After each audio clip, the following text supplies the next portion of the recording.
La cosmología no solo estudia el origen del universo, tampoco solamente la evolución, sino que una vez que llega a la actualidad, el universo tiene una estructura actual que es la que nosotros observamos directamente. Entonces, en el estudio de la cosmología, un capítulo sería la estructura actual. Si estudia cada tipo de objeto o de astro que existe en el universo, que hay muchas clases y muchas clasificaciones, pues eso se llama astrofísica. Pero si estudia el universo como un conjunto, a eso se le llama cosmología. Un objeto muy curioso, bastante misterioso, son los agujeros negros. Y ahí se le va a dedicar el apartado o capítulo K, agujeros negros en cuanto a la formación, estructura y su evolución. Otro capítulo será el estudio de la ubicación, dónde está cada tipo de materia, dónde está la materia ordinaria, aunque ya es evidente, dónde está la antimateria, porque en el laboratorio nos muestra que por cada partícula de energía se separa en materia y antimateria, ¿dónde está? No puede ocurrir que sea materia solo, no lo dictan las leyes ni lo dictan los experimentos. ¿Dónde está la antimateria? ¿Y dónde está la materia oscura? Porque ahí estamos observando que debe haber más materia de la cuenta porque hay cosas que no explicamos. ¿Dónde está la materia oscura? Y la radiación, que es la luz que nos invade por todas partes. También va a estudiar el universo actual a la mayor escala. Es decir, ¿cuál es la estructura del universo total, donde más allá ya no hay nada que nos afecte, ni podamos ver, ni nada? La estructura del universo actual a la mayor escala. Bien, pues entonces en cuanto a la ubicación de los entes tangibles, entes tangibles significa los actores, partículas físicas, que hay dos clases de partículas físicas, partículas materiales y partículas de energía o de radiación, los fotones, como por ejemplo. Y dentro de la materia hay tres clases. La materia basada en partículas con carga eléctrica, es decir, la materia normal que nos rodea, y la antimateria que no logramos ver dónde está. Eso es uno de los grandes misterios que se podrá ver en esta serie. Y la materia oscura, mal llamada oscura porque en realidad no es que se observe como negra, no, es que no se observa, es transparente. Es el término adecuado para la materia oscura, es materia transparente. Y la radiación, ¿dónde está la luz? Aparte de nuestro entorno. Bien, pues esto se va a estudiar en los capítulos 42, 43 y 44 perfectamente. Bien, pues entonces, ¿dónde está cada cosa? Veamos de dónde surgieron rápidamente. En el origen del universo, el bosón de Higgs original, es decir, la primera partícula energética, se debe dividir en antipartículas y partículas, como muestran perfectamente los aceleradores de partículas. Luego, la antipartícula se estabiliza soltando neutrinos. La partícula nuestra, cualquiera de nuestra materia normal que nos rodea, se estabiliza porque tiene demasiada energía y ahí aparece nuestro querido electrón, protón y no sé dónde el positrón y el antiprotón. Pero por supuesto los neutrinos que sueltan también estarán a algún lado. Pues esto que acabo de decir se llama fermiogénesis, la formación de todas las partículas que forman el universo. ¿Y dónde está actualmente? Pues nada, estos tres capítulos nos lo van a decir. La materia oscura, la antimateria, la materia oscura de antimateria, la materia normal y la radiación. Todo queda en algún lugar de esa estructura actual del universo. Capítulo L. Ubicación de la materia y de la radiación. En el primer fenómeno cósmico o Big Bang, en el tiempo cero, nació la primera estructura cósmica o protouniverso, según una superficie esférica de radio original R0, de centro el centro universal y una masa universal MU, estructurado cuánticamente de bosones creadores originales HGI de masa MB, los cuales, para nuestro universo, eran altamente inestables. Masa del bosón mayor que la masa protónica o la masa electrónica estable, pudiéndose materializar en partículas y antipartículas de menores masas y mayores velocidades, y de mayores masas y menores velocidades, bajo la condición de, según la ecuación elíptica, m sub 0 entre mv al cuadrado más velocidad de lanzamiento v entre c, velocidad de luz, al cuadrado igual a 1, siendo c la constante física fundamental de la velocidad lumínica para todo universo, y siendo mv una constante cósmica microscópica de valor específico para nuestro universo, pero uniforme para toda la superficie esférica original, pero no constante, porque tal mv se transformaría instantáneamente en diversos fermiones primarios o primordiales de diversa masa de reposo, masa intrínseca y velocidad de lanzamiento v de cada uno. Las masas relativistas cumplen masa del bosón de Higgs original igual a masa de un fermión de masa de reposo en su cero, velocidad v, más menos carga, más masa de la antipartícula antifermión, la misma masa de reposo, la velocidad de lanzamiento la misma pero opuesta, y más menos la carga. Luego cada par fermión-antifermión inestables, masa igual a masa de electrónica o masa protónica, velocidad más menos carga, más masa del neutrino por la velocidad del neutrino, carga cero, más masa del neutrino, velocidad del neutrino, carga cero, que sería un antineutrino, en proceso de decaimiento. Idem para los antifermiones. Masa igual a masa positrón o masa del antiprotón, velocidad de lanzamiento, carga cero.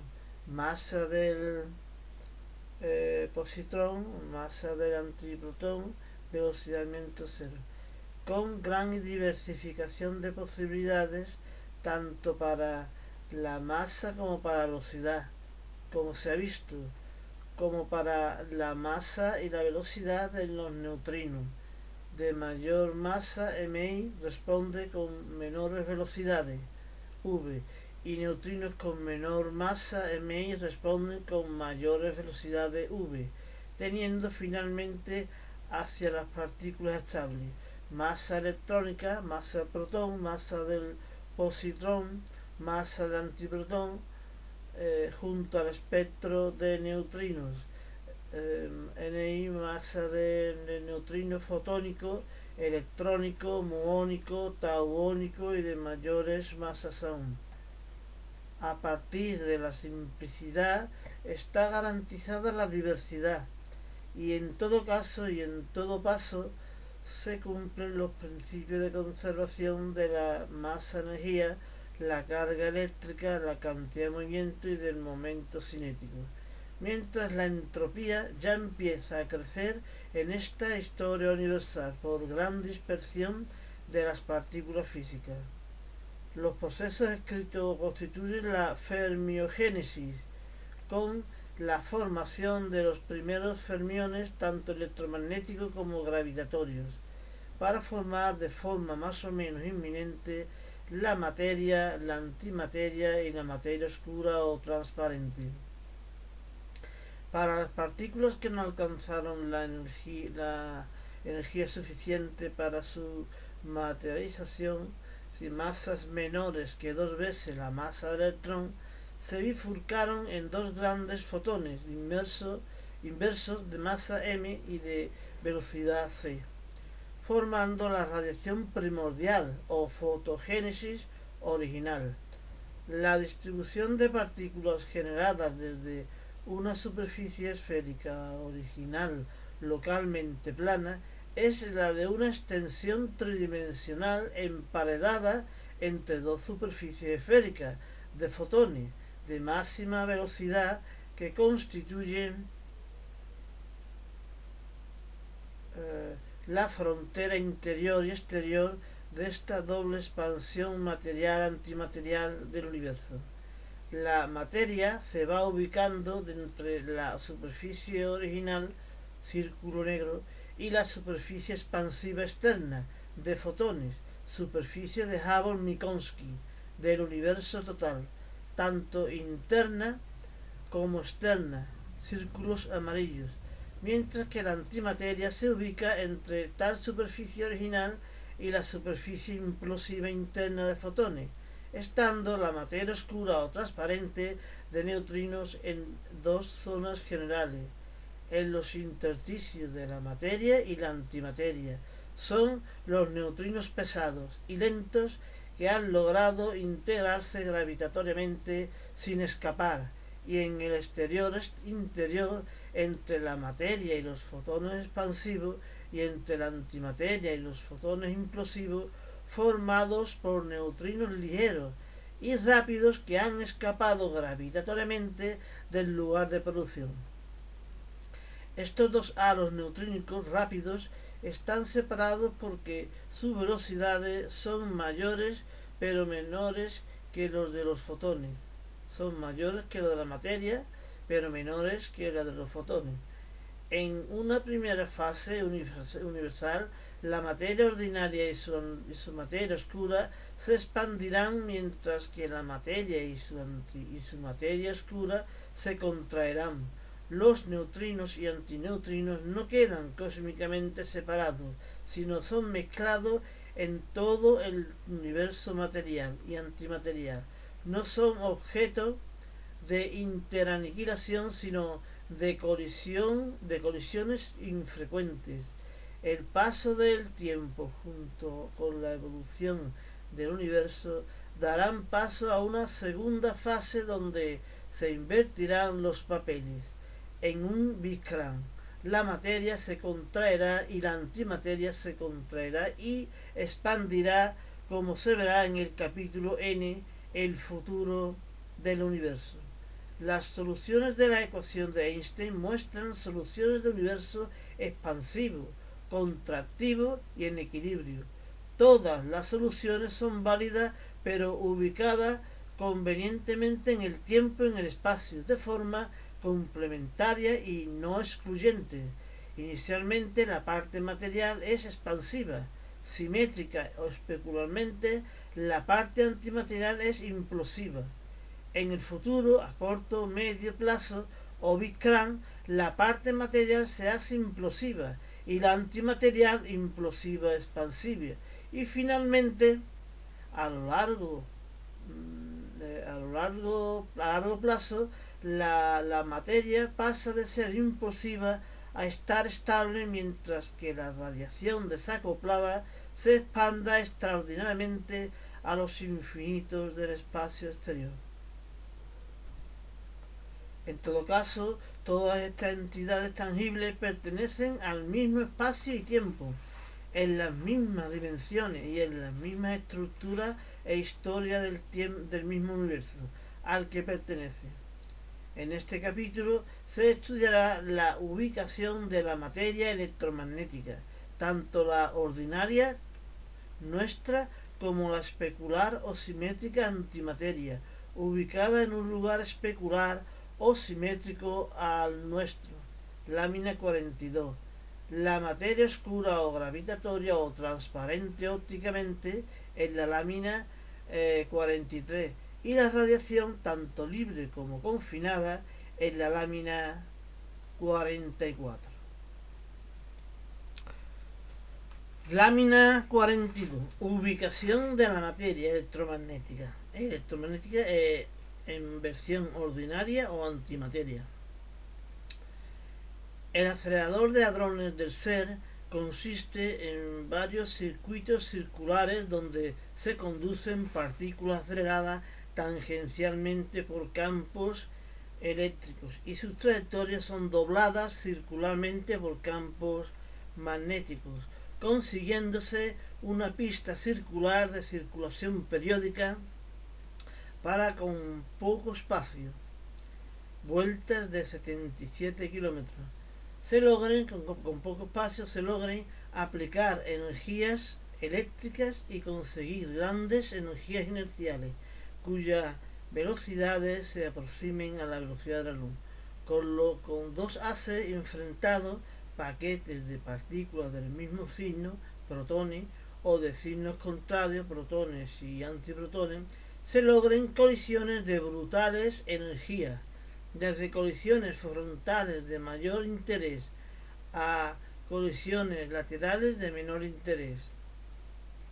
En todo caso, muchas de las partículas llegan a tal proximidad y repulsión eléctrica que pasan de una interacción de fase continua elástica con conservación de la energía mecánica, donde se transforman energías cinéticas en potenciales eléctricas y viceversa, a una interacción en fase cuántica de gran proximidad, donde las partículas transforman parte de sus energías mecánicas en bosones interactivos instantáneos puntuales. En el centro de masas de la colisión, denominados bosones virtuales de Higgs electromagnéticos. Este montaje experimental tiene gran similitud con el origen del universo, a diferencia que el bosón de Higgs, que luego generará un par de partículas antipartículas según una fluctuación electromagnética, proviene de la transformación de energías mecánicas previas de partículas previas, bosón de Higgs creador, para materializarse en el par partícula-antipartícula, bosón de Higgs creador, siendo tal bosón de Higgs una partícula virtual, instantánea y puntual, indetectable directamente por su transformación superrápida y desde un punto indistinguible.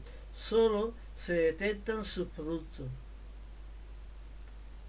e intermedia entre la pérdida de energía mecánica inicial a la vez que del surgimiento de dos partículas simétricas finales.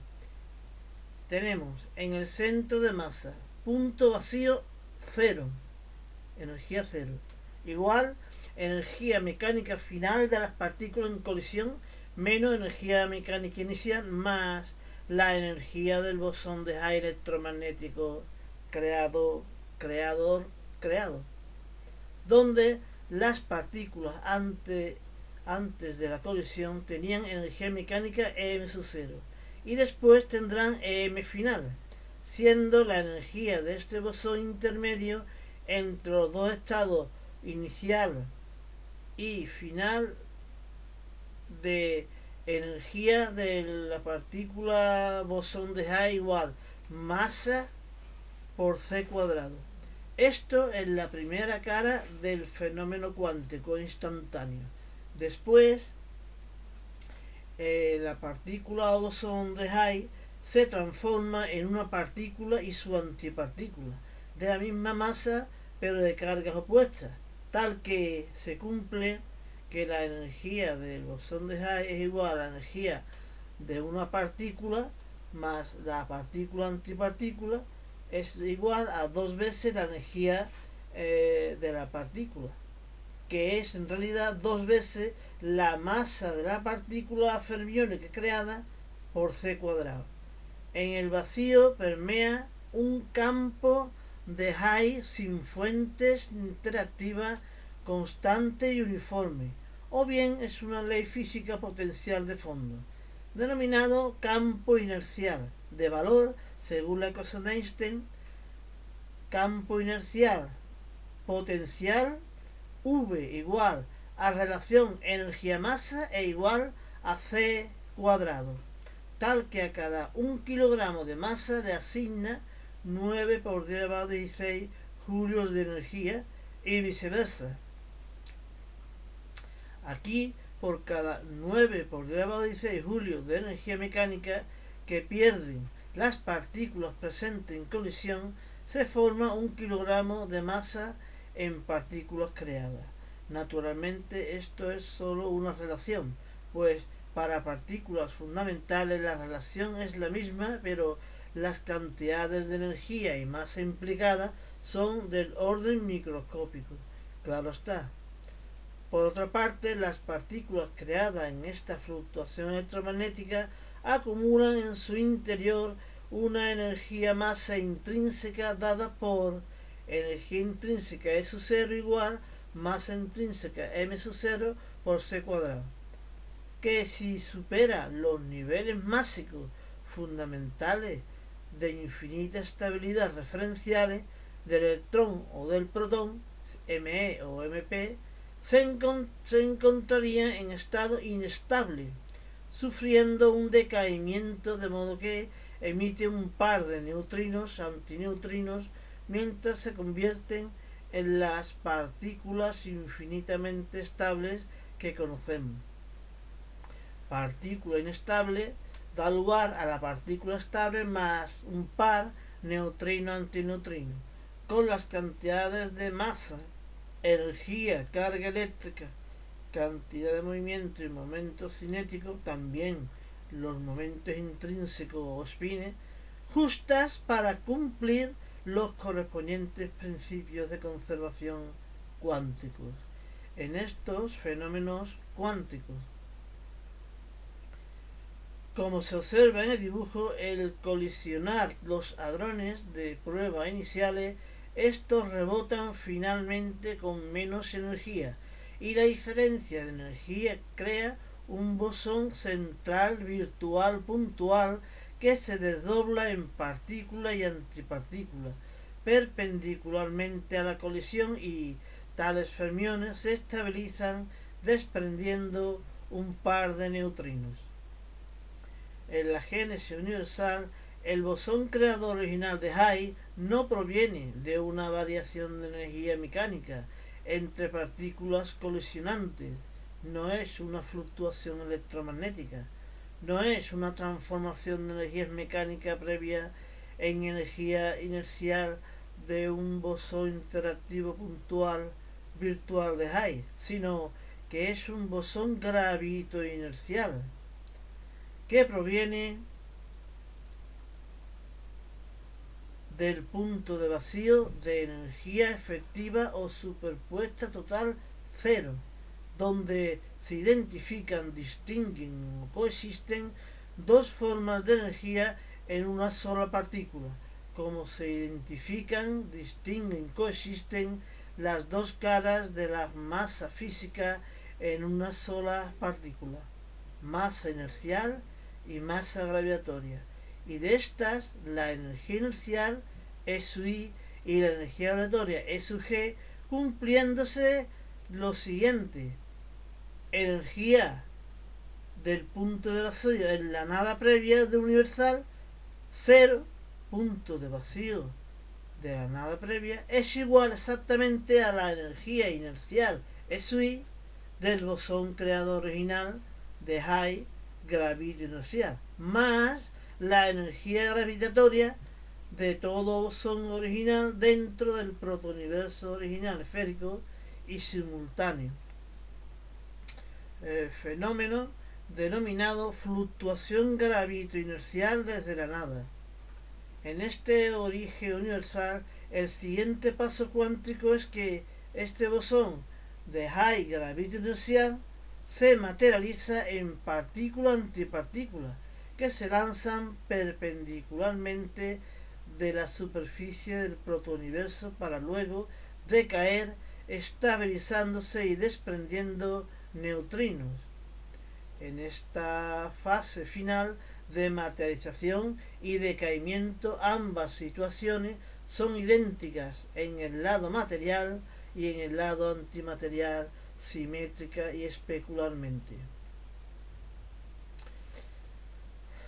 Legislativamente, siempre el bosón de Higgs es igual a un fermión más un antifermión, tanto en el ser como en la génesis universal.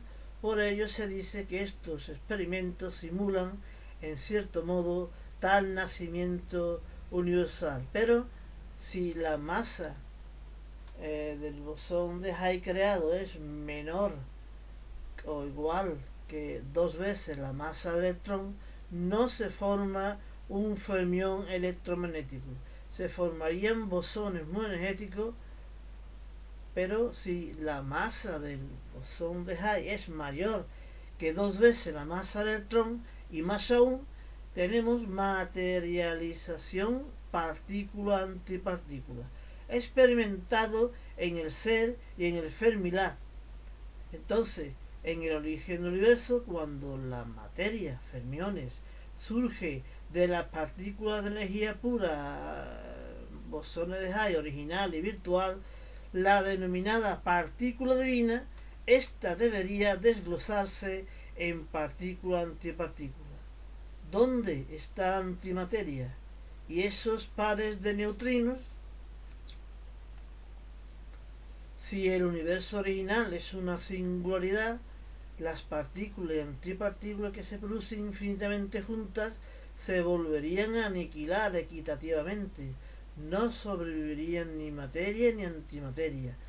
No corresponde a la realidad física, con la evidente materia circundante y la indetectable antimateria, a no ser que la geometría del protouniverso no sea ni un punto, singularidad de matriz, ni un infinito, sino un término intermedio que ofrezca simetría e isotropía en un origen sin puntos especiales privilegiados o distintos al resto, sino extenso y simétrico. La superficie esférica por simetría espacial y la simultaneidad en su génesis por simetría temporal, amén de su uniformidad por simetría tangible interactiva de todos los bosones de Higgs de esa superficie esférica. El bosón de Higgs creador original HGI en una fluctuación cuántica gravito-inercial desde el vacío, desde la nada y según el campo inercial potencial en cada punto. Supongo campo de Higgs. V igual a C cuadrado igual a relación energía-masa. 0 igual a E energía E sub I inercial más energía E sub G gravitatoria. Energía efectiva nula, desdoblada en energía inercial y energía rotatoria, ya visto. Igual que en los aceleradores del CERN, lanza la partícula material radialmente hacia afuera, igualmente todo un semi-universo material se expande gravito inercialmente, y la partícula antimaterial radialmente hacia adentro, igualmente todo un semi-universo antimaterial implosiona gravito inercialmente. Al estabilizarse tales fermiones inestables originales en los protones, antiprotones y electrones-positrones, sueltan neutrinos que se mezclan gravitatoriamente, con débiles enlaces gravitatorios y con pocas colisiones Compton. Se forma un semiuniverso antimaterial separado de un semiuniverso material, con materia transparente en su seno. La materia electromagnética ordinaria y antimateria formará grandes estructuras de astros o antiastros, cúmulos astrales, así como estructuras microscópicas, núcleos, antinúcleos, etcétera, etcétera, rodeadas de un halo de muy poca densidad y casi nada de compacidad, que es la materia oscura de neutrinos y antineutrinos, mezclados en ambos semi-universos por igual. Dentro del universo total, con tales semi-universos opuestos, simétricos y especulares, tenemos nuestro universo observable particular, centrado en nosotros, en nuestra Vía Láctea, con una zona material orientada al exterior expansivo y una zona antimaterial orientada al interior implosivo, formando una bipolaridad materia-antimateria en nuestro universo observable. Inercialmente las galaxias se alejan mutuamente, corrimiento leve al rojo. Las antigalaxias se acercan mutuamente, corrimiento leve al violeta. Pero galaxia y antigalaxia se alejan mutuamente y este alejamiento es más acentuado por lanzamientos opuestos originales, partícula-antipartícula, que la materia grupal estadísticamente, generando una bipolaridad en las radiaciones de fondo de microondas, como veremos en el capítulo P, Misterios de la Cosmología, lámina 54, dando cierta bipolaridad o anisotropía en velocidades, distancias y corrimiento al rojo. Gravitatoriamente, materia, antimateria y materia oscura son casi equivalentes. Todas tienen masa de reposo, masa relativista y gravitatoria del mismo signo, pero la materia y la antimateria se organizan con enlaces electromagnéticos en astros compactos de gran densidad y poca extensión, pero la materia oscura o transparente de neutrinos se organiza sin enlaces electromagnéticos, con haces circulantes en grandísimas extensiones pero con poca densidad.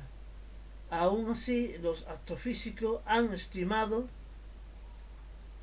mucha mayor cantidad de materia oscura que de materia electromagnética, aproximadamente una parte de materia antimateria por cada 4 o 5 partes de materia oscura. Ópticamente, la materia y la antimateria son equivalentes a pesar de cargas eléctricas inversas, dando fotones e imágenes idénticas. Estamos viendo un sector del cosmos mirando a la región central del universo y no podemos distinguir astro de antiastro ni galaxia de antigalaxia. Es más, los mismos fotones que entran o salen de los átomos también entran o salen de los antiátomos, provocando los mismos fenómenos cuánticos. La materia oscura es transparente debido a que los neutrinos son partículas fundamentalmente esencialmente neutras.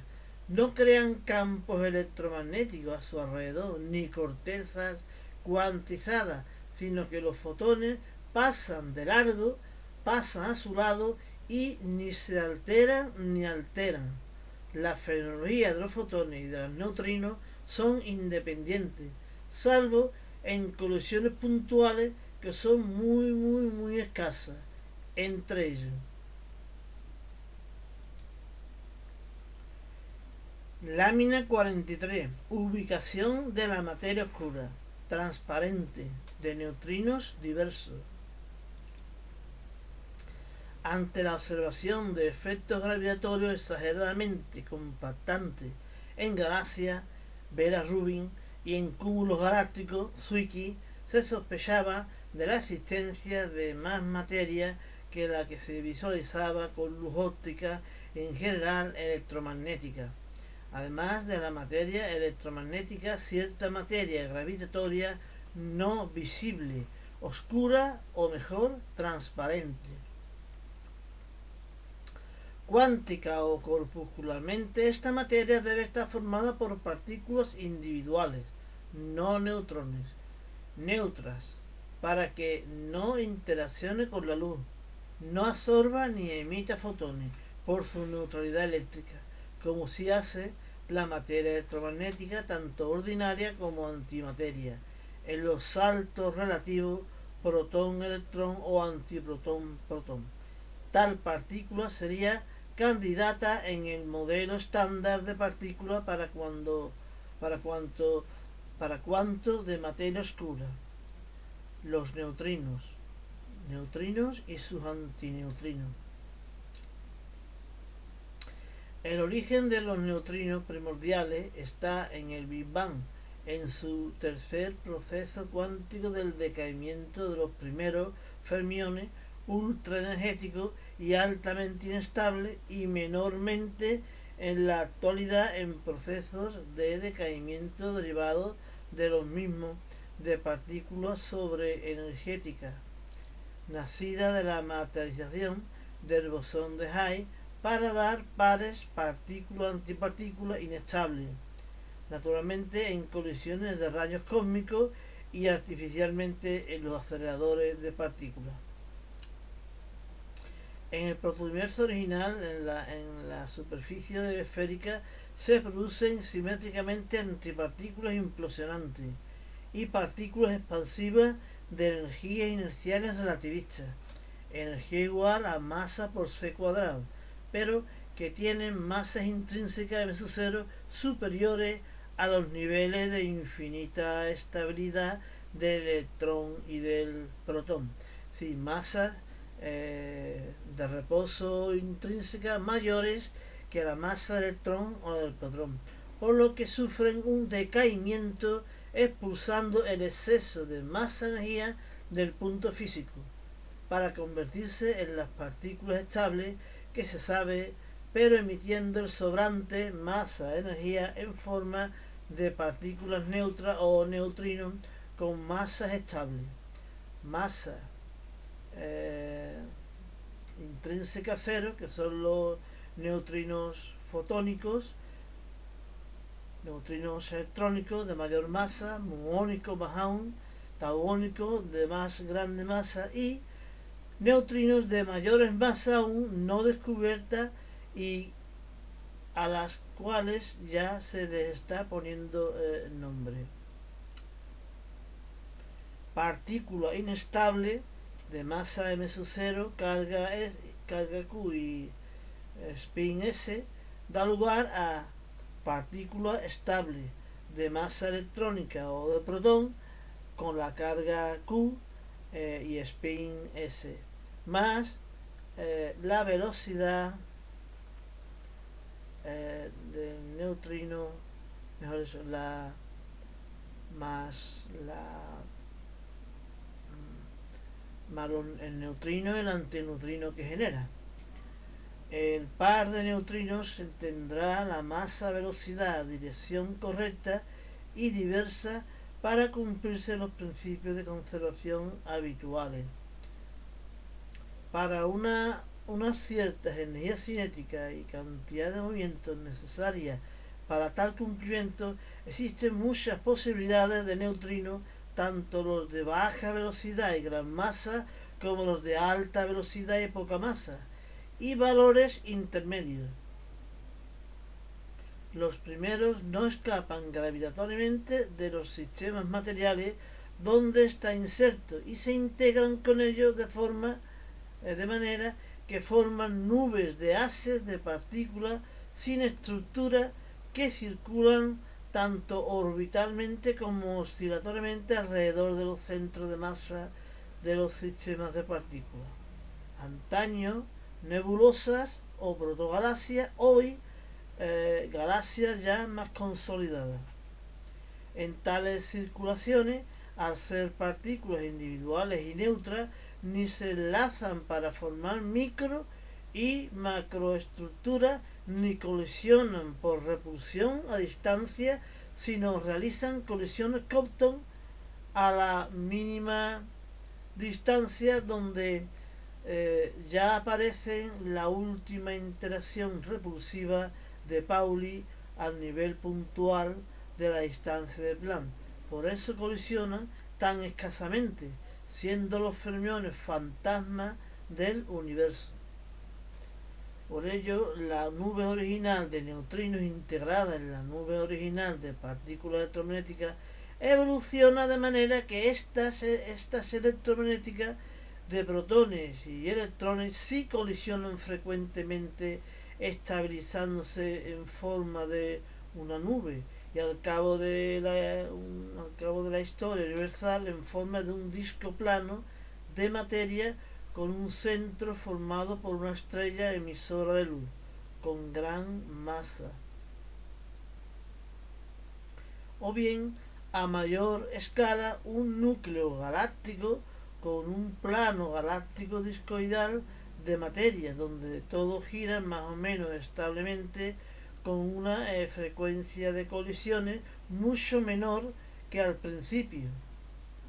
No obstante, las partículas neutrinos de la materia oscura son con muy escasa frecuencia de colisiones, mantienen variante prácticamente la esfera original de la denominada materia oscura, formando una esfera envolvente de neutrinos oscilantes, orbitantes alrededor del núcleo galáctico, provocando, como ahora veremos, una gran compacidad gravitatoria extra y provocando que las estrellas de una galaxia logren orbitar a velocidades superiores a las que la gravedad de solo la materia electromagnética permitiría, explicando así la existencia de la conocida materia oscura.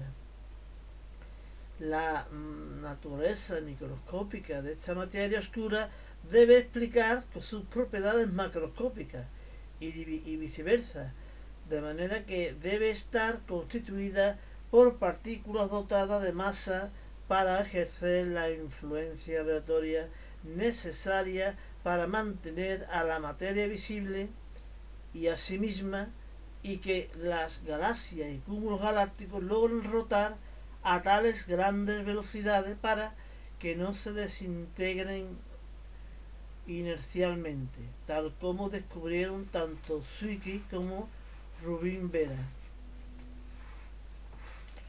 No solamente deben tener masa como los fotones, sino que deben tener masa de reposo o intrínseca para lograr formar estructuras más o menos fijas para cumplir con lo dicho, no escapando de tales galaxias, por lo que deben ser de naturaleza fermiónica.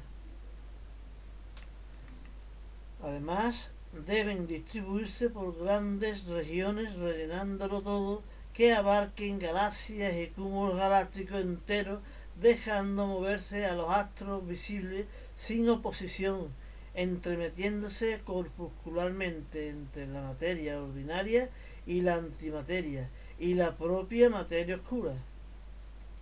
Además, debe ser partículas eléctricamente neutras para que no formen estructuras complejas y por escasísimas colisiones no obstaculicen las evoluciones de la materia visible, como se observa. Además, por su neutralidad, ni absorben ni emiten fotones de todo rango. No existen saltos cuánticos entre estas misteriosas partículas como si existe en la materia electromagnética, debido a absorciones de fotones y emisiones de los mismos.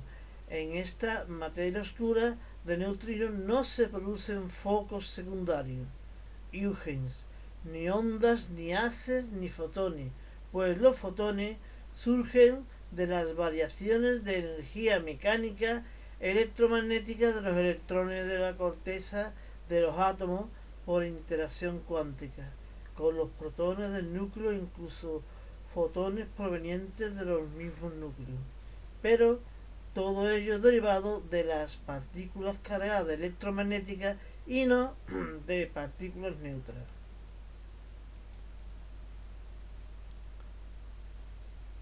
Además, las partículas neutras individuales no colisionan a distancia con las partículas electromagnéticas por no tener carga eléctrica, sin que lo hacen puntualmente a la mínima distancia individual del plan, tan pequeñiza que tales colisiones Compton son escasísimas.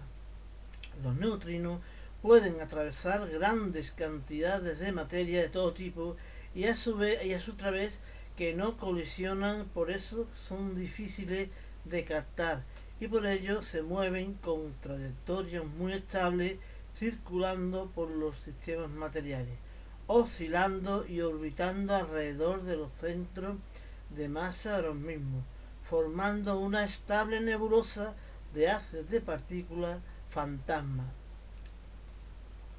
Fantasmas electromagnéticas y nuclearmente, así como por colisiones puntuales, pero no gravitatoriamente, aproximadamente simétricas o esféricas, de grandísimas extensiones envolviendo a sistemas astrales como las galaxias, pero de bajísima densidad e indetectabilidad o de pocas colisiones, dejando circular a los astros de materia visible electromagnética sin perturbarlos en absoluto. Este tipo de materia y con su cuanto los neutrinos son transparentes, dejan pasar los fotones sin perturbarlos y viceversa. Los fotones cruzan esta materia sin ser absorbidos ni emitidos, sin formar imágenes. Por ello, el término adecuado no es el de materia oscura, sino de materia transparente. Vera Rubin estudió la rotación galáctica sobre todo la galaxia de Andrómeda en su sección núcleo-disco de perfil, estudiando el campo de velocidades de todas sus estrellas alrededor del centro galáctico, la distancia r, distancia medida con los sistemas astrofísicos habituales. Observó una serie de estrellas situadas a diversas distancias del centro galáctico y les midió, por el efecto de Doppler, sus velocidades de orbitación respecto a tal centro, que es la velocidad de acercamiento respecto a nosotros.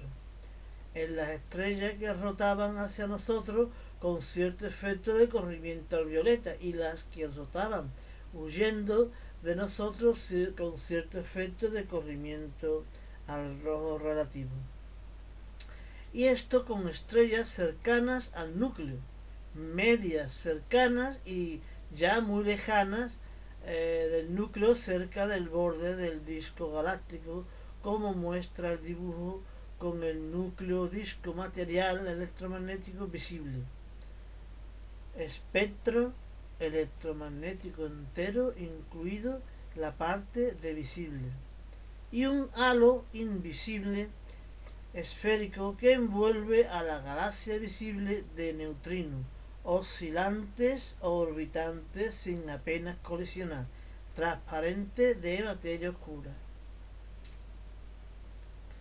Vera Rubin recogió muchos datos astrofísicos de distancias radiales al centro galáctico R, distancia R, y su correspondiente velocidad de orbitación, V fusión de R, V de R.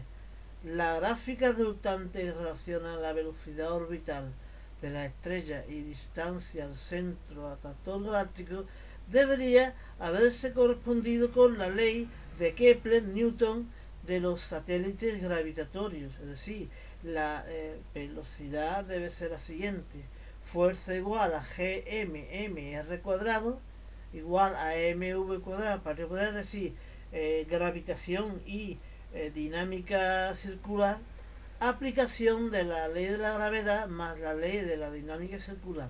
Se tiene finalmente que la velocidad que debería tener una estrella alrededor del centro de la galaxia es igual a la raíz de la constante gravitatoria g por la masa del núcleo de la galaxia dividida entre la distancia de la estrella al centro de la galaxia r, donde v es la velocidad orbital de una estrella a la distancia r, atraída por cierta masa m central.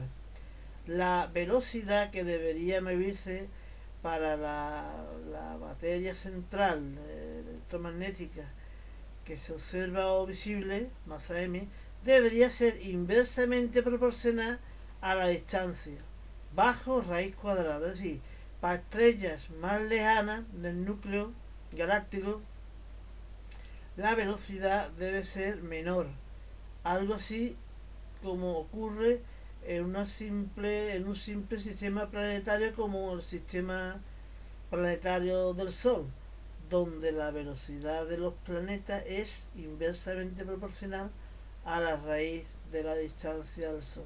Contrariamente, los resultados de Vera Rubin resultaron que a partir de cierta distancia la velocidad de las estrellas aumenta lentamente pero linealmente con la distancia al centro galáctico, llegándose a velocidades donde la gravedad no es suficiente para atraerlas y mantenerlas en órbita, provocándose desmoronándose inercialmente la galaxia cuando las estrellas deberían expandirse inercialmente hacia las afueras y desintegrarse.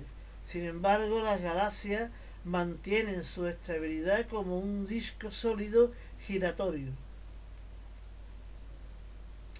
Este sorprendente resultado fue interpretado por Zwicky y Vera como que existe materia intragaláctica no visible que aporta la gravedad extra necesaria para que las galaxias giren en discos sólidamente y se mantengan estables a la vez de ser una materia ópticamente inactiva.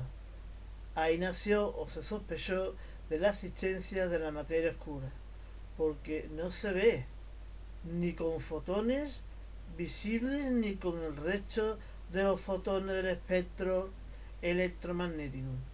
Se trata de materia transparente, ni absorbe ni emiten fotones, deja pasar los fotones sin registrarse imágenes de tal materia, aunque sí de la materia situada por detrás, de ahí su transparencia.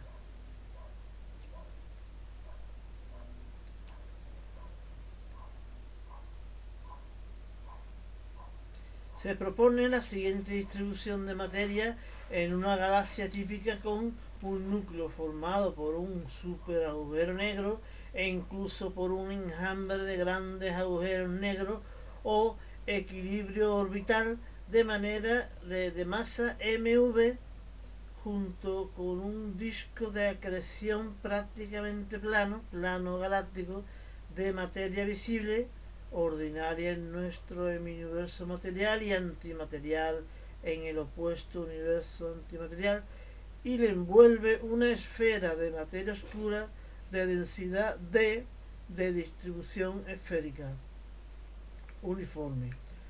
Vamos a calcular el campo gravitatorio G en función de la distancia del centro galáctico, que es idéntico a la aceleración que provoca en ese punto, que es precisamente la aceleración centrípeta que le imprime a cada astro que orbite una aceleración A igual a centrípeta exactamente igual a la gravedad e igual a velocidad al cuadrado partido por el radio de órbita.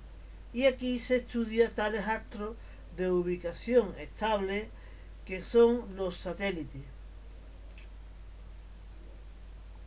Aplicando el teorema de Gauss para calcular dicho campo gravitatorio y aceleración a la vez, construimos una superficie esférica auxiliar centrada en el centro galáctico de radio R. Integral de superficie igual siguiente. Integral de campo G por DDS igual a menos 4πg por la masa interior a esa superficie. Aplicaba el método de Gauss, siendo m' la masa encerrada en tal superficie auxiliar de cálculo, encerrando tanto materia ordinaria como oscura. Tenemos integral igual a g de ds igual a menos g integral de ds igual a menos g por la superficie de la esfera de Gauss e igual, por el teorema, a menos g 4π r cuadrado. Igualando los dos miembros del teorema de Gauss, tenemos menos G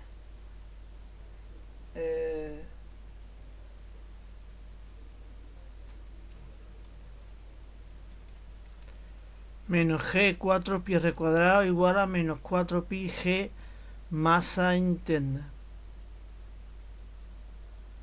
siendo M' dicha masa total encerrada en tal superficie.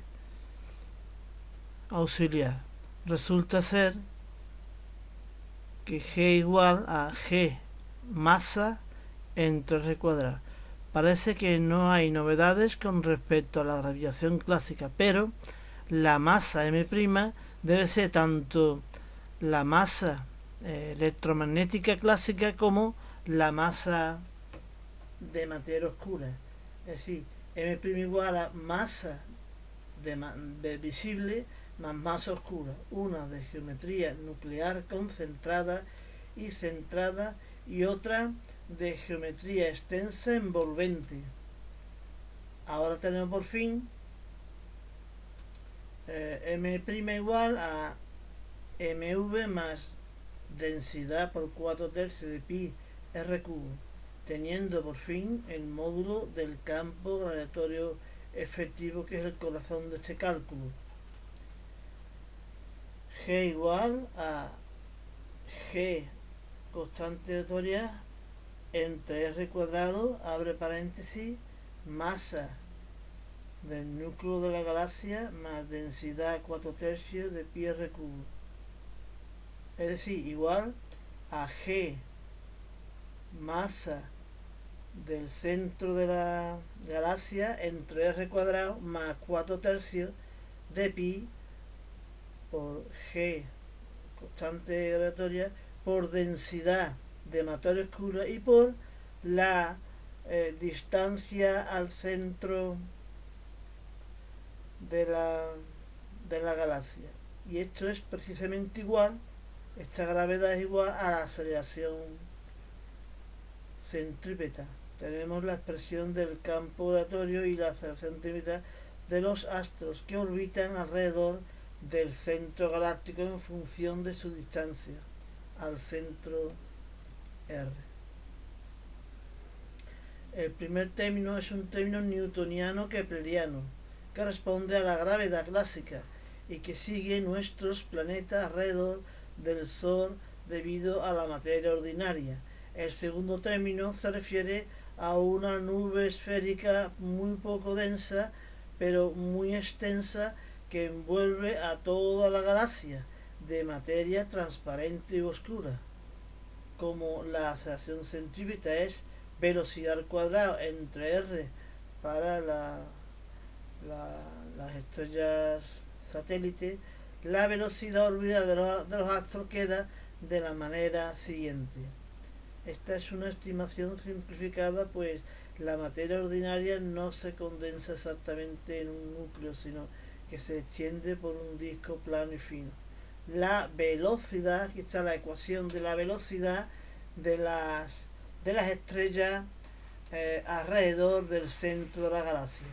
Velocidad igual raíz de G, constante gravitatoria, masa del núcleo galáctico dividido entre la distancia R al centro, más 4/3 de pi por constante G por densidad D por R cuadrado. Veamos las consecuencias de este resultado. A mayor cercanía al núcleo, R más pequeña, el segundo término es despreciable y el primer término es grande, quedando la velocidad es igual a raíz de G por la masa nuclear entre R, es decir, expresión clásica kepleriana newtoniana, el volumen de materia oscura hasta estas distancias no ha hecho ningún efecto gravitatorio por R pequeña y D muy pequeña. Las estrellas se comportan análogamente a los planetas en nuestro sistema solar. A mayor lejanía del centro galáctico R, R se hace más grande, despreciándose el término kepleriano primero y afianzándose el segundo término de materia oscura con grandes cúmulos, aunque con una densidad muy pequeña, teniendo que para, para R grande, velocidad igual a raíz de 4 tercios de pi por G por D por R cuadrado. Es decir, velocidad igual a raíz de 4 tercios de pi por constante gravitatoria G por D, y todo ello multiplicado linealmente por la distancia al centro galáctico. La velocidad crece linealmente con la distancia, como descubrió Vera Rubin, pero crece muy lentamente, casi de forma constante, debido a que D es extremadamente pequeña, propio de una nube o haces de partículas con leve compactación gravitatoria y sin compactación electromagnética, sin estructuras de astros densos y puntuales. Contrariamente, son nubes inmensamente grandes pero muy poco densas, con raras colisiones internas, dando lugar a una gran estabilidad y manteniendo desde los inicios esa distribución esférica. Al llegar a la frontera de esta nube de materia oscura esférica, junto a la materia electromagnética con la que convive, tenemos D igual a 0 y R ya muy grande. El campo gravitatorio y su aceleración caen picado asintóticamente a 0, donde ya es muy poco probable que existan más satélites. Son los límites o fronteras de la galaxia. Dentro del núcleo de la galaxia, más o menos difuso, desde las proximidades de dicho núcleo, es decir, radio nuclear, al centro, donde hay un agujero negro supermasivo, muy poca materia oscura, D sigue siendo muy pequeña y R muy pequeña. Se puede deducir por Gauss fácilmente que la gravedad es igual a la aceleración igual a G masa nuclear dividido entre el radio del núcleo de la galaxia al cubo, todo multiplicado por la distancia al centro. Campo gravitatorio de una esfera sólida de masa m y radio r. Distribución de estrellas fuertemente atadas gravitatoriamente, linealmente e igualando esta gravedad a v cuadrado partido por r para astros orbitales, que es lo que se está estudiando. Se tiene que la velocidad es igual, la velocidad de estas estrellas cercanas dentro del núcleo, la velocidad es igual a raíz de g, constante gravitatoria g, por la masa del núcleo por el radio del núcleo galáctico al cubo, y todo multiplicado por la distancia al centro r. No obstante, hay que analizar la aceleración y la velocidad cerca del corazón del núcleo, que es un agujero negro. Véase agujero negro capítulo K con las láminas 39, 40 y 41. Para partículas materiales, base de las estrellas y los astros en general, la velocidad orbital cerca de la superficie frontera de suceso Schwarzschild va acercándose a la velocidad de la luz, U igual a c, de manera que los fotones que orbiten alrededor de un potente centro gravitatorio, el único lugar para ellos es esa superficie frontera espacial, donde los fotones se convierten en satélite. Fuerza igual a gmm cuadrado igual a mc cuadrado partido por r, es decir, que el radio de órbita de estos fotones es gmc cuadrado. Ningún fermión de masa de reposo no nula puede alcanzar esta superficie, lo que supondría energía cinética infinita y real físicamente.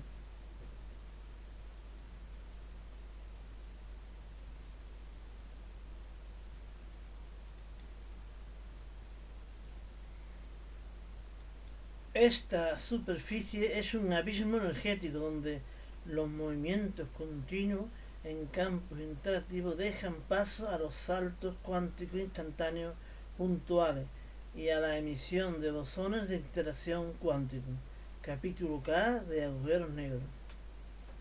Respecto a la materia oscura, en estos lugares orbitan más externamente que esta superficie relativista cuántica fotónica y más cercana a esta cuanto más energía posea en su caída y acoplamiento gravitatorio orbital.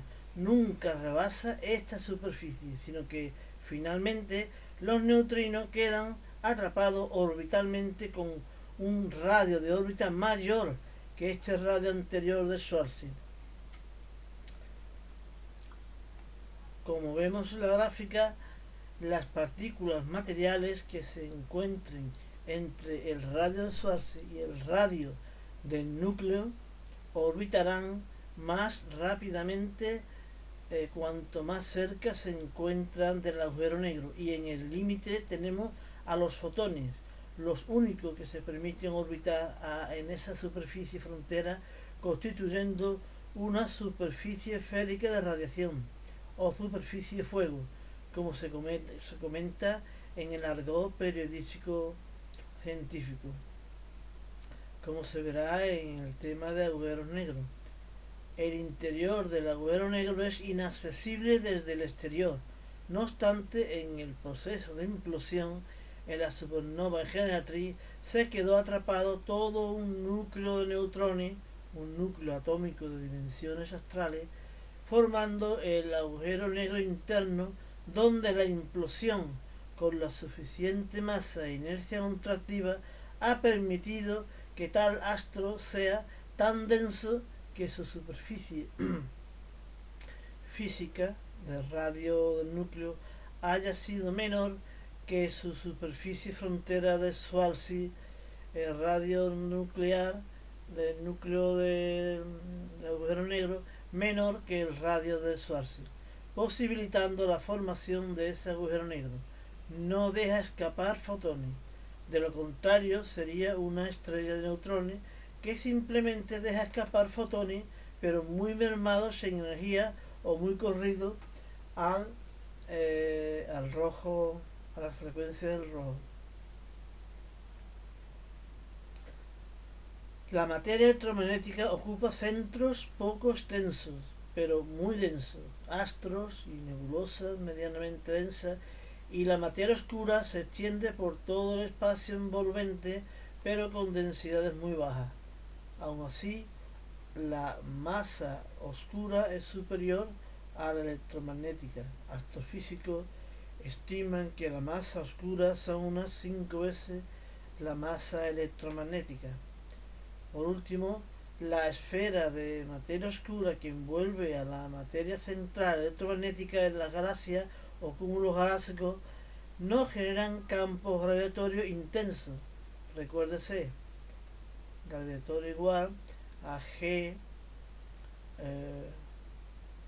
masa del núcleo en 3r² más 4/3 de pi g densidad D por radio R, aceleración gravitatoria que es intensa en los bordes de las estrellas o núcleos galácticos de materia electromagnética, logrando incluso curvar la luz con sus fotones, pero la materia oscura tiene una densidad muy pequeña, ninguna compacidad electromagnética como los astros, aunque leve compacidad gravitatoria en sus ligeros halos, y todo dependería del tamaño del halo esférico envolvente a la galaxia.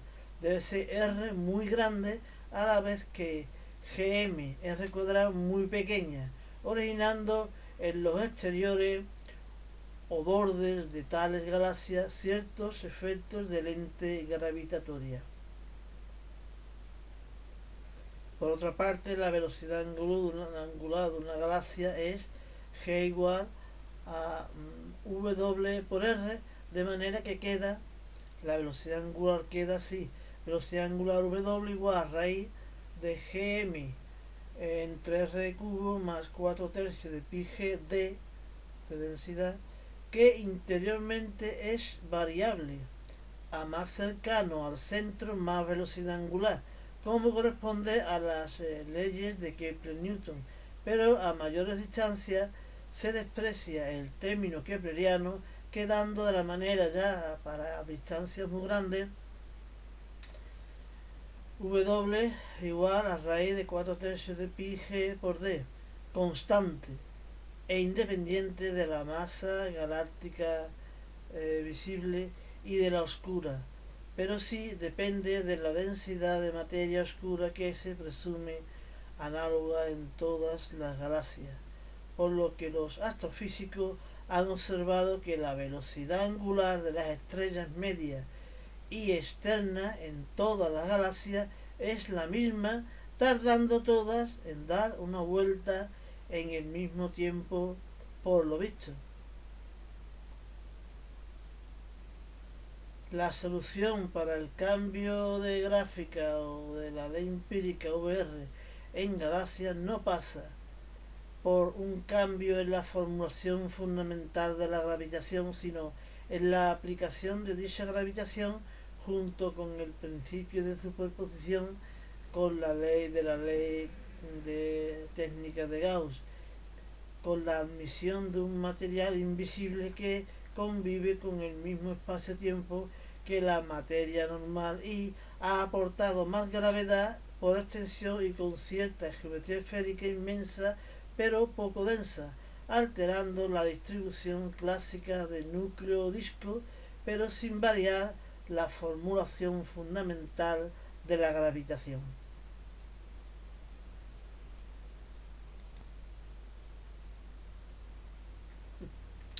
Lámina 44. Ubicación de la radiación electromagnética de fotones libres, gravitoria de gravitones libres, bosones de interacción nuclear confinados nuclearmente y bosones creadores de partículas confinados puntualmente. Las partículas físicas se alternan con el vacío continuo y se clasifican en partículas materiales o fermiones de masa de reposo no nula y velocidad menor que la velocidad de la luz, con espines semienteros, y en partículas energéticas o bosones de interacción, masa de reposo nula y velocidad de la luz única c, con espines enteros.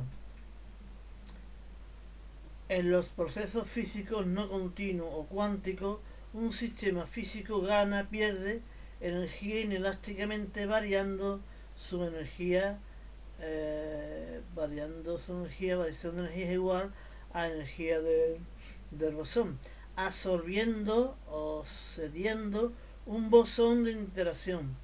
Interacción gravitatoria cuántica genera gravitones.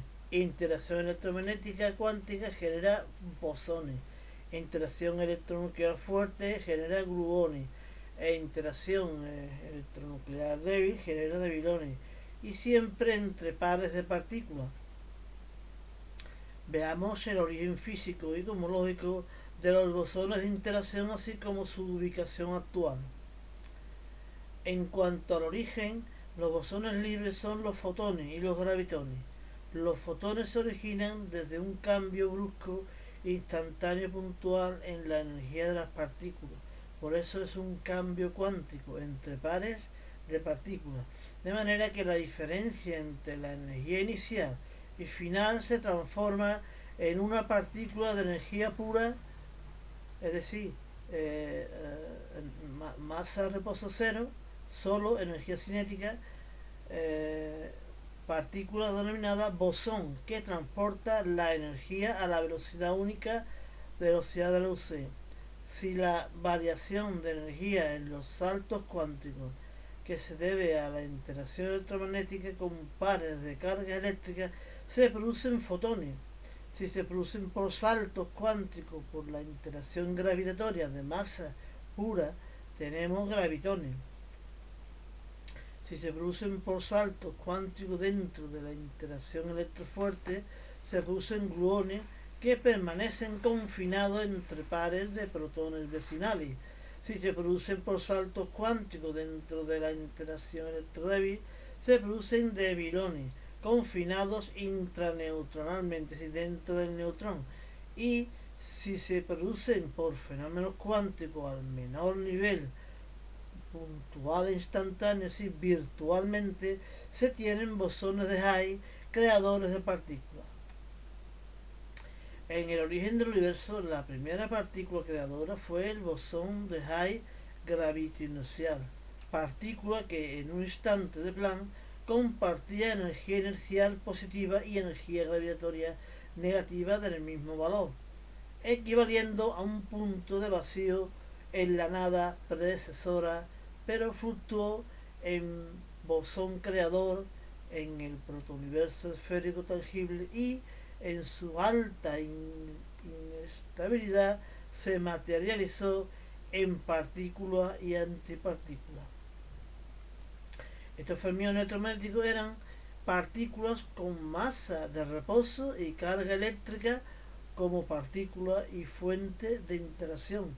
Tenían desde el principio sus campos potenciales siguientes: su punto físico no nulo al nivel de distancia mínima de Planck, su ámbito nuclear, nivel de distancia nuclear, de ámbito nuclear, y el infinito ámbito gravitatorio y electromagnético, ámbito infinito de todo el universo y más allá. En el momento en el que el protón y el electrón interceptaran, sus campos empezaron a realizar enlaces electrodébiles para formar neutrones y con ello pares de debilones entre protón y electrón orbitante oscilante en los neutrones y los enlaces interprotónicos para formar los enlaces electrofuertes y con ello pares de gluones entre protones vecinales oscilantes. En general se fueron formando los núcleos atómicos con los enlaces electronucleares. En los ámbitos atómicos corticales, los electrones se acoplaban a la vez que los fotones se desacoplaban por saltos de tales electrones. No obstante, los gravitones independientes no lograban formarse a estas alturas porque no habían agujeros negros en cuya superficie frontera se formen tales gravitones por saltos cuánticos gravitatorios puros. La radiación de fotones es la más inmensamente generalizada de la naturaleza, que baña todos los espacios intercorpusculares, intermateriales, interastrales e intergalácticos, cuya densidad en el espacio mide la temperatura media del universo desde su origen. Superficie esférica de altísima densidad de energía, inestabilidad y temperatura del orden de, como ya se verá en su momento, 10 elevado a 14 grados Kelvin, hasta hoy de temperatura media de 2,7 grados Kelvin. Y esta abrumadora bajada de densidad de energía y paralelamente de temperatura se debe precisamente al enfriamiento del universo por dos causas: la expansión del universo, ya que el volumen del universo aumenta interior y exteriormente, en la materia y en la antimateria, y además muchísima radiación ya se ha escapado y dispersado a los infinitos exteriores, enfriando radiativamente al universo, siendo esto un indicador de su grado de evolución y de su antigüedad. La radiación electromagnética de fotones baña todo el universo material, viajando en todo el universo y entre universos, sea material o antimaterial. Los fotones son los mismos para toda clase de partículas, aunque son sensibles de la misma manera tanto en materia como en antimateria, pero la materia oscura la ignora. La radiación es absorbida y emitida de entre la materia hasta llegar a un equilibrio radiativo interno, pero geométrica, isotrópica y entrópicamente La radiación se propaga radialmente hacia todas las direcciones, de los exteriores del universo y hacia los interiores, haciendo que la materia se empobrezca energéticamente, tendiendo esta al equilibrio, y la radiación desacoplada desde todos los rincones del universo y durante toda su historia se propaga a los exteriores, y ya en la lejanía cada fotón conserva su energía, su frecuencia, su estabilidad y su identidad, pero la densidad de fotones se reduce según el inverso del cuadrado de la distancia al infinito espacio. Estos fotones se van irreversiblemente, pues no encontrarán materia ni para la absorción ni para la emisión, sin reflejar imagen alguna de ellas. El universo se va pareciendo con el paso de los eternos tiempos a un núcleo fósil de materia con cada vez menos energía y un halo de radiación desacoplada y tendente a una densidad cada vez más nula, con máxima entropía. Solo a niveles microscópicos y cuánticos se estabilizan los enlaces electronucleares con sus gluones y debilones por ser confinados, y los enlaces electromagnéticos se van estabilizando químicamente, pero todo paso hacia una mayor estabilidad se paga con la emisión de los últimos fotones.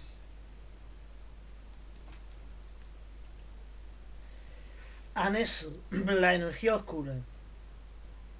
Los entes físicos que construyen la naturaleza o esencia física del universo tienen 4 grandes características esenciales: la ubicuidad, la tangibilidad, la interaccionabilidad y la cosmicidad, como indica el esquema central de la metafísica y la física que describe la naturaleza del universo para nuestra comprensión y explica la realidad del universo para interpretar nuestras observaciones.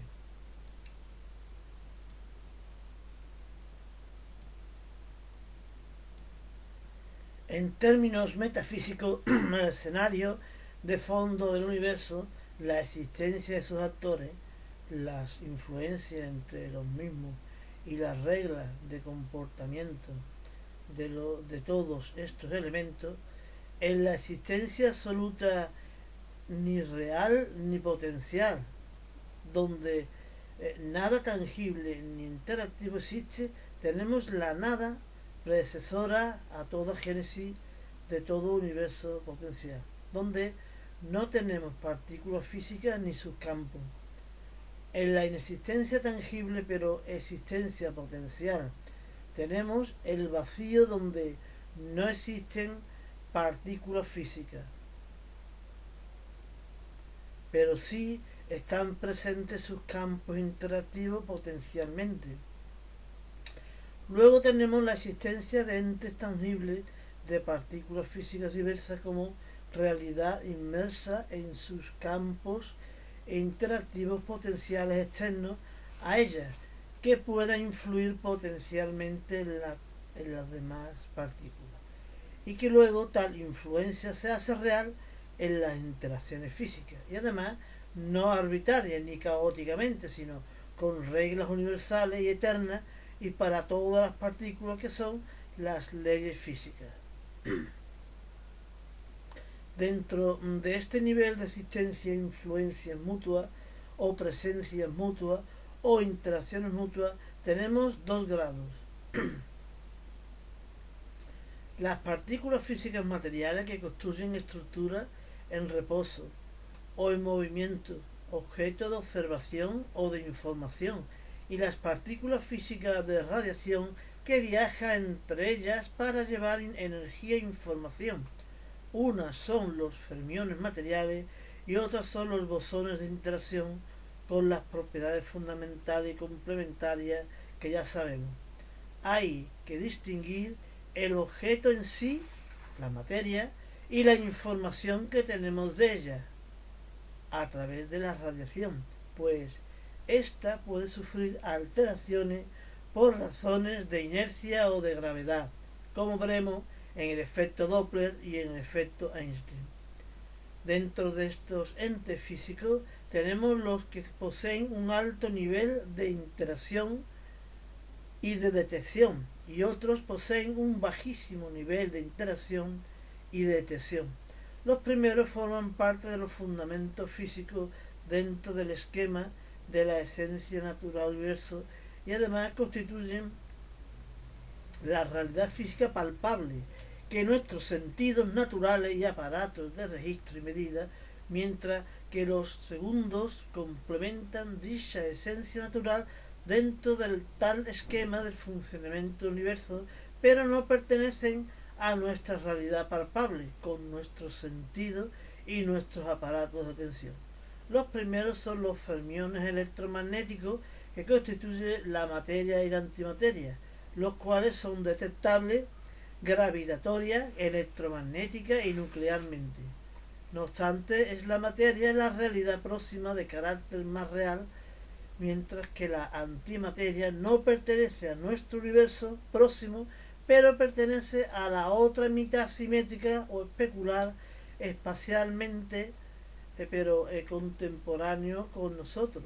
También pertenece a nuestra realidad los bosones de interacción electromagnética, gracias a los cuales obtenemos información de la materia electromagnética con imágenes ópticas, al igual que con la antimateria si perteneciéramos a esa otra mitad del universo. Fermiones electromagnéticos, electrones, positrones, protones, antiprotones, todo estable, y bosones de electromagnéticos, fotones, son la base de nuestra realidad física, aunque la mayoría de los fotones no se captan de forma directa, sino a través de instrumentos registradores de los mismos, la más fiel al principio entrópico de la observabilidad del universo por parte del ser humano. Contrariamente, los fermiones gravitatorios, neutrinos diversos, y los bosones gravitatorios, gravitones, no pertenecen a nuestra realidad física. Son las partículas físicas fantasmas del universo. Los fermiones fantasmas o neutrinos por su nula presencia, por atracciones, repulsiones electromagnéticas y escasa capacidad por colisión, ambos caracteres derivados de su neutralidad eléctrica. Al ser tales colisiones Compton de impacto puntual, el registro de los mismos es bastante improbable, aunque de gran presencia gravitatoria global debido a sus gigantescos cúmulos envolventes de galaxias a las que compacta, provocando los efectos que sabemos, Zwicky, Vera Rubin. Análogamente, los bosones gravitatorios o gravitones tienen tan poca energía derivada de los saltos cuánticos de energías potenciales gravitatorias de 30 a 40 orden de intensidad menor que la del electromagnetismo. Son bosones que no poseen energía eléctrica, ni para hacer saltar ningún electrón en los átomos, por lo que pasan de largo en la materia sin afectarla, salvo por escasísimas colisiones Compton indetectables. Solamente los puntos de vacío son menos detectables, y ello porque estos no poseen energía ninguna. Claro, solo queda un último ente que supuestamente puebla, rellena, permea o asigna energía al espacio vacío de materia en el escenario del espacio-tiempo, la energía oscura. Esta era denominada quinta esencia por los antiguos, éter por los modernos. Fue desterrada por Einstein en la teoría especial de la relatividad.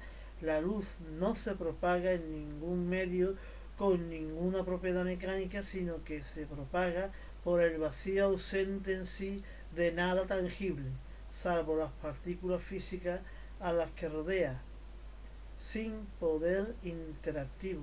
Simplemente permite el paso de partículas y la extensión de estructuras. Si solamente es un escenario físico de fondo. Comprobada su existencia o su innecesaria presencia en el experimento de Mrs. de Morley, tal quintesencia o energía oscura fue recuperada por el propio Einstein como medio elástico que se deformaba por la presencia de masas y energía, además de ser el medio para equilibrar gravedad y tal repulsión cósmica, manteniendo estático al universo. Tras las observaciones de Hubble y la apreciación de Maitre, Einstein admitió tal concepto como el mayor error de su carrera y lo rechazó de nuevo, al comprender que las galaxias se alejaban unas de otras por expansión inercial con cierto tirón gravitatorio implosivo. Mucho más tarde, tal energía oscura fue recuperada a finales del siglo XX para explicar que ese alejamiento intergaláctico se realizaba de forma acelerada, Adams-Ries, bajo el término de energía oscura asignada al vacío universal, tan oscura que después de estos antecedentes históricos científicos no sabemos qué es.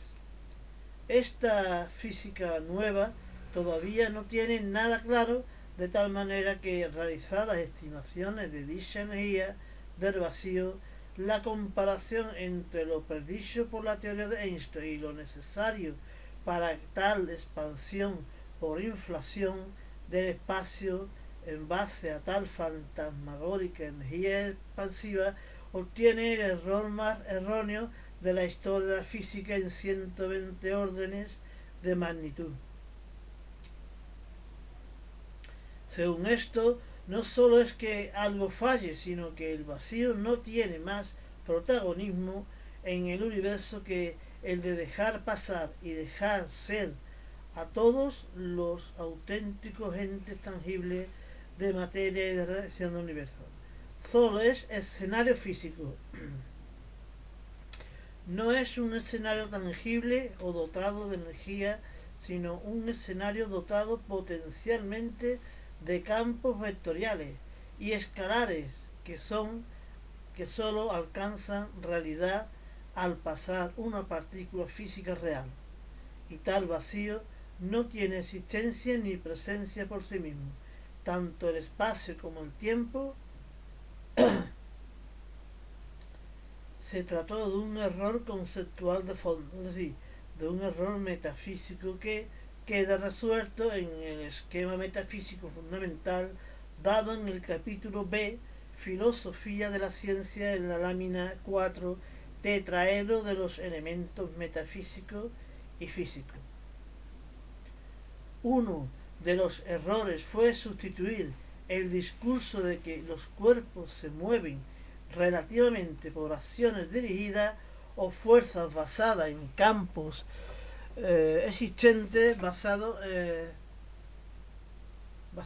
fuentes basadas en partículas físicas reales dotadas de propiedades fundamentales que conocemos, discurso sustituido por el argumento erróneo de que los cuerpos se separan en el espacio porque éste se inflama o se inflaciona, destruyendo el esquema fundamental de la metafísica y la física.